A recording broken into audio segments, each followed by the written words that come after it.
bir tanesi. Genelde sivil toplum örgütleri muhalif olurlar modern dünyada, demokrasilerde ve yönetimi yani iktidarı denetlerler. Bunu yapabilmeleri için bağımsız olmaları gerekir.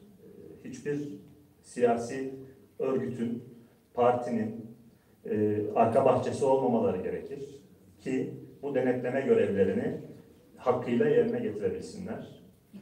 Maalesef son özellikle 20 yıl içerisinde ülkemizdeki sivil toplum örgütlerinin bu denge denetleme görevlerini yerine getirecek yapılarının kalmadığını üzülerek müşahede ediyoruz. Ama çok şükür ki federasyonumuz hala bu tarafsızlığını ve bu denge denetleme görevini hakkıyla yerine getirmeye çalışan nadir sivil toplum örgütlerinden bir tanesi. Özellikle bu yönünü güçlendirmemizin, geliştirmemizin ve daha aktif hale getirmemizin çok önemli olduğuna yürekten inanıyorum. Her siyasi partide temsilcimizin olması, bu temsilcilerimizin o siyasi partilerde görev yaparlarken kendi çıktıkları toplumu öncelemeleri, kendi kimlikleriyle siyaset yapmaları son derece önem taşıyor. Ben elimden geldiği kadar, gücümün yettiği kadar bunu yerine getirmeye çalışıyorum. Umarım ilerleyen günlerde daha etkili bir yere gelirse mensup olduğum parti, bunu daha iyi bir şekilde yapmak için gayret göstereceğim. Ben işte bugün aramızda bulunan Cumhuriyet Halk Partisi'nden Balıkesir meclis üyesi seçilen Sevinç arkadaşımın Ankara'da aynı bilinçle hareket edeceklerinden adım kadar eminim. Sözü fazla uzatmadan bu vesileyle tekrar hepinizi saygıyla selamlıyor. Olağanüstü Genel Kurul'un toplumumuza, derneğimize, federasyonumuza hayırlar getirmesini temenni ediyorum. Beni dinlediğiniz için, tahammül ettiğiniz için de ayrıca teşekkür ediyorum.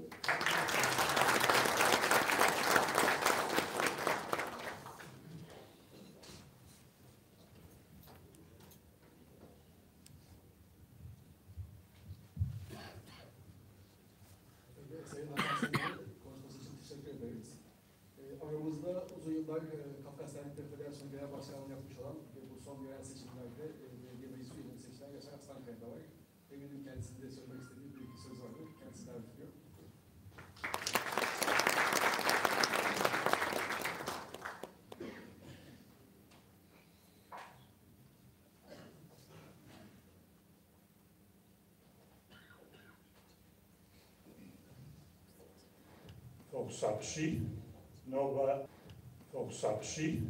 Nova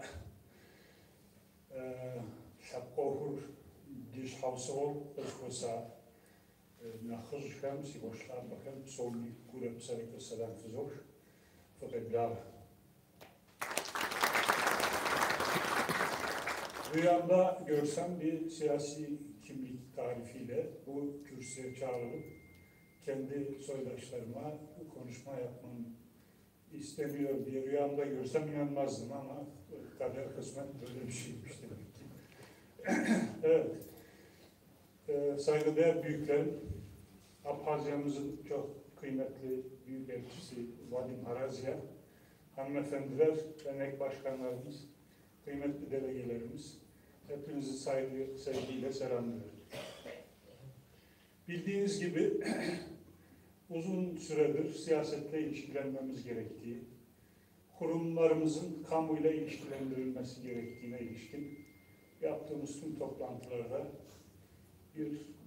buna yönelik bir görüş ağırlık kazandı ve biraz evvel Sayın Başkanımız Yıldız Hanım'ın da Hasan Bey'in de tarif ettiği gibi herhangi bir siyasi partiye yakınlaşmadan, herhangi bir partiye de uzaklaşmadan kendi ilkelerimiz, prensiplerimiz doğrultusunda kendi kadim kültürümüzü de örselemeyecek biçimde tüm siyasi erklerle yakınlaşıp kurumlarımızı kamuyla ilişkilendirip yaşadığımız sorunları biraz daha hafifletmek gibi bir anlayışla uzun süredir çalışıyoruz. Bunun biraz evvel bu kürsüde konuşan arkadaşımız bu çalışmaların meyvesi mesela. 2-3 dönem önce bu kürsüde Genel Başkan Yardımcımızdı Hasan Seymen. Bugün bir partinin genel başkan yardımcısı. Bir sonraki seçimlerde inşallah parlamentoda bizi temsil edecek. Diğer siyasi partilerde meclis üyeliğine soyunan ya da partilerde görev yapan arkadaşlarımız da önümüzdeki dönemlerde siyasi arenalarda göreceğiz inşallah. Bunun için tüm kurum kuruluşlarımız altını çizdiğim ilkeler manzumesinde çalışmalarını sürdürüp bu hedefe ulaşmamızı sağlayacaklardır. Son seçimlerde son anda şahsımla ilgili gelişme olmadan evvel belediye başkan adayı, meclis üyesi arkadaşlarımızla ilgili burada herkes farkında, dernek başkanlarımız, yöneticilerimiz de farkında. Hakikaten olağanüstü bir çalışma içerisinde olduk. Örneğin Konyaaltı Belediye Başkan adayımız Cumhuriyet Halk Partisi'nden, Pınarbaşı Belediye Başkan adayımız, diğer adaylarımızla ilgili tabiri caizse siyasi partilerin içinde yattık kalktık. Yani bu bir sürek avı gibi hiç sağdan soldan hava aldırmadan bu arkadaşların hedefe ulaşması için olağanüstü bir çaba gösterdik. Çok başarılı mıyız değiliz ama en azından aday gösterilmesi sürecinde başarılı olduk. Bir tanesi seçildi. Yine kendi içimizden yetişmiş pırıl pırıl bir kardeşimiz bugün Antalya'da önemli bir ilçenin belediye başkanı. Diğer bir kardeşimiz de Pınarbaşı'nda tarihinde olmamış biçimde Uzunyaylamızı bir araya getirdi, birleştirdi. Müthiş bir çalışma içinde oldular. Mutlaka bu süreç gelecekte özellikle Kayseri, Pınarbaşı, Uzunyayla çevresinde önemli katkısı olacaktır. Yine Eskişehir'de, Balıkesir'de, Kahramanmaraş'ta çok ciddi çalışmalarımız oldu. Bir hedeflediğimiz şeylere çok arzu ettiğimiz için de uğraşamasak da elimizden geldiğince çalıştık. Siyaset zaten böyle bir şey. Hiç ilgi alanında olmayan bir şeydi ama yavaş yavaş ben de fark ediyorum. Hiç yorulmadan, bıkmadan, küsmeden ısrarla üzerinde durup çalışılması gereken bir şey. Bugüne kadar çok çeşitli şekillerle tarif edildik işte. Biz Cumhuriyet kurulduğunda şu kadar temsil edilirdik parlamentoda. Sonrasında artık kendi çabasıyla siyasi partilerden yetişmiş insanlarımız, varsa biraz kimlik bilinci, aidiyet duygusu, onlar hiç olmazsa bize biraz destek oluyorlar ama siyaseten toplumsal, kurumsal bir örgütlülüğümüz de yok, bir başarımız da yok diye hep serzenişte bulunuyoruz. Şimdi görüyorsunuz şurada genel kurullarımızda siyasi partilerin temsilcileri biraz evvel tarif ettiğim gibi seçilenler oldu. Şimdi kurumlarımızın içinden çıkmış, siyasetin içine girmiş insanlarımız çok arzu ettiğimiz seviyede olmasa da yavaş yavaş şuraları dolduruyor olacaklar ve bu ülkede söz sahibi olacağız. Bu ülkede her türlü sorumluluğunu yitirmiş, kadim kültüre sahip kendi halkımızın ihtiyaçları için parlamentodan, belediyelerden, siyasetin içinde, kamuda bandır bandır kendi hakkımızı savunup kendi toplumumuza, kültürümüze, halkımıza, kurumlarımıza hizmet edeceğiz. Ben nacizane kardeşiniz, hiç siyasetle ilgisi olmayan bir insan kader sürükledi beni. Ben de artık bir ucundan, kenarından siyasetin içinde olacağım. Bir masam olursa yarısı kendimin, yarısı mensup olduğum toplumundur. Her zaman kapım kendi halkıma, kendi insanlarıma açıktır. Zaten siyasetin içine girme nedenim kendi halkıma hizmet etmek amaçlıdır. Ben kişisel olarak hiçbir şeye ihtiyacı olmayan, her türlü sorununu gidermiş bir kardeşimiz. Bir kariyere de, bir işe güce, paraya, pula da ihtiyacım yok. Çok şükür hepsini zamanında halletmiş bir insanım. Allah kısmet eder, sağlık verirse bu sürecin içerisinde topluma hizmet etmeyi arzu ediyorum. Hep beraber inşallah böyle olur. Kurumla ilgili dün de işaret etmiştim, 1980 yılından beri ben derneklerimizin içinde çalışan bir kardeşimizim. İhtiyaç olan her kademede görev yaptım. Bu sırada oturan eski başkanlarımızla çeşitli defalar görev aldım. Son 6 yıldır da, 5,5-6 yıldır da genel başkanlık yapıyorum. Samimiyetle söylüyorum, herkes elinden geleni yaptı. Mutlaka insanız, hata yaptığımız zamanlar olmuştur. Hedefleyip başaramadığımız şeyler olmuştur. Bu insanın fıtratında olan bir şey. Her şeyi mükemmel yaparsanız insan olamazsınız. Bu mümkün değil. Dolayısıyla yanlış yaptığımız, yetiştiremediğimiz, eksik yaptığımız çalışmalardan dolayı sizin nezdinizde tüm toplumdan özür diliyor.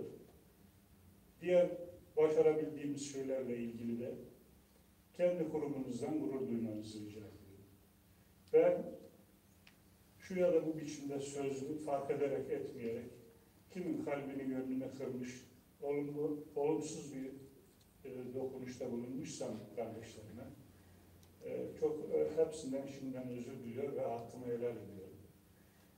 Kurumsal anlamda şeklen istifa etmiş gibi gözüküyorum ama yine bu toplumun bir mensubuyum. Bana ihtiyaç olan her yerde elimden gelen çabayı göstereceğimi de herkes bilsinler.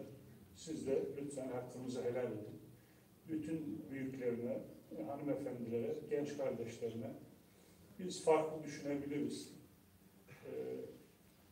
Farklı dünya görüşlerimiz olabilir. Ama birbirimize düşman olmamızı gerektiren bir şey değil. Herkes herkese saygılı olsun. İşte kimi CHP'li, kimi sağcı, kimi solcu, kimi AKP'li diye birbirimizi eleştirmeyelim. Eleştirelim ama kırıcı olmayalım. Dün de söyledim, tekrar ediyorum. Bugün bir milat olsun, çizelim şunun altını. Bu sevgisizliği, bu ilgisizliği bırakıp kucaklaşalım. Bu farklı düşünen genç insanlara sahip çıkalım. Elimizden geldiğince destek verelim. Bu kurum kimsenin babasının malı değil. Burada Cihan Candemir oturuyor. 3 dönem genel başkanlığımızı yaptı. 3 dönemdir de dışarıdan bize destek veriyor. Yine Şamil abiyi görüyorum şöyle göz attığımda. Emektar kurum yöneticilerinin hiçbirisine tapılanmadı bu kurum. Bunlar görevlerini yaptı. Zamanı geldi gittiler yerine diğerleri geldi. Aynı şekilde yine kardeşlerimiz, gençlerimiz gelecek. Bir tarihte Vacit Başkan Ankara Dernek Başkanı iken beni telefonla arayıp federasyon bizden yönetici istiyor. Çok sıkıntılı bir yönetim devraldık. İşimiz çok, bizim adımıza kafete yönetici olur musun? Ben de bundan onur duyardım. Neden olmaz? Eskiden böyle istişare toplantısı yoktu. Cumartesi toplanıp listeler belirleniyor. Ertesi gün seçime gidiyordu hatırladığım kadarıyla. O tartışmaların liste belirleneceği gün olduğu gün akşama doğru aradı Vacit beni. Bir telaşlı, sesli, titrek. Hayırdır dedim. Ya ciddi bir kriz var burada. Lütfen gelir misin dedi. Gittim derneğe. Tansiyon yüksek, kızarmış, bozarmışlar, insanlar gergin. Hayırdır dedim. İstemiyorlar seni. Kim istemiyor? Almayın bunu yönetime, alırsanız biz çekiliriz diyen kişiler ve kurumlar var. Allah Allah. Ne istiyorlar benden? Ben sıradan bir Çerkezim. Bana birisi görev adletmiş, ben de bundan onur duyarım dedim. Ne için istemiyorlar? Bana söylesinler, götür beni yukarıya. Zaten gergin, şu neyse uzatmayayım. Çık yukarı, o sizi dünden istemiyormuş. Böyle atlat dedim onları da kendimde. Hiç sorun değil. Ben ki lütfen bizim adımıza temsilci olur musun dedim. Ben de onur duyarım dedim. Hiç sorun değil dedim. Beni reddetmişlerdi. Kafkas Dernekleri Federasyonu Yönetim Kurulu'na almamışlardı. Gerekçe bu agresif bir genç bizi rahatsız ederdi. Ama bunun için ben bir savaş açmadım. Bunun için çıkıp bir dernek kurmadım. Bunun için kendi kurumumu, insanlarımı yabancılaştırmadım. Düşman haline getirmedim. Çekildim kenara, süreci izledim ve 6 yıldır da ben yönetimini almadıkları kurumun genel başkanlığını yapıyorum. Dolayısıyla bu demokratik süreçte biz girdik, giremedik, farklı düşündük, bizi ittiler, kattılar. Tüm gerçek yanlarıyla tamamı yanlış demiyorum. Bu tip şeyler bizi birbirimizden uzaklaştırmamalı, birbirimize düşman yapmamalı, birbirimizi sevmeye, saymaya mani olmalı. Onun için hepinizden rica ediyorum. Bugünden itibaren önümüzde bir olağan genel kurul var. Bu kurum bizim göz bebeğimiz. Bakın burası bizim okulumuz derneklerle birlikte. Buradan bir insan yetiştirip hem kendimize hem insanlığa hizmet etmesini sağlayacağız. Bu sevgisizliği, bu ötekileştirmeyi halletmezsek bunu başaramayız. Kendi içimizde kırılmalara, yarılmalara ve hiç ihtiyacımız olmayan, Allah korusun, kavgaya, gürültüye dönüşürse biz toparlanamayız ve yazık olur. Biraz karamsar bir şey oldu ama ben iyisiyle kötüsüyle farklı düşünen her insanıyla insanlar bizim insanımızdır. Hepsini seviyorum, hepsine saygı duyuyorum. Biraz evvel söylediğim şeyi tekrar edeyim. Kırdığım, döktüğüm, üzdüğüm kim varsa hepsinden özür diliyorum. Ben hakkımı helal ediyorum hepinize. Sizden de helallik bekliyorum. Başarılar diliyorum. Bir telefonun ucunda bir hemşerimiz olarak bundan sonraki yaşamını sürdüreceğiz. Hepinize saygılarımı, sevgilerimi iletiyorum.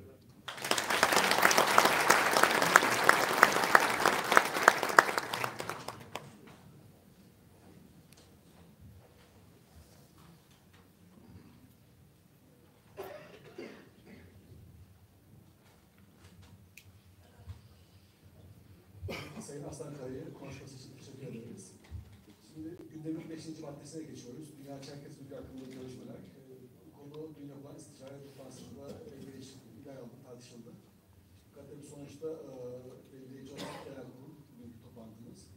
Bu konuyla ilgili söz almak isteyenler varsa bir liste oluşturalım. Ondan sonra söz alma sırasında konuşmalar yapacağız. Söz almak isteyenler lütfen ellerini kaldırıp isimlerini söylerlerse.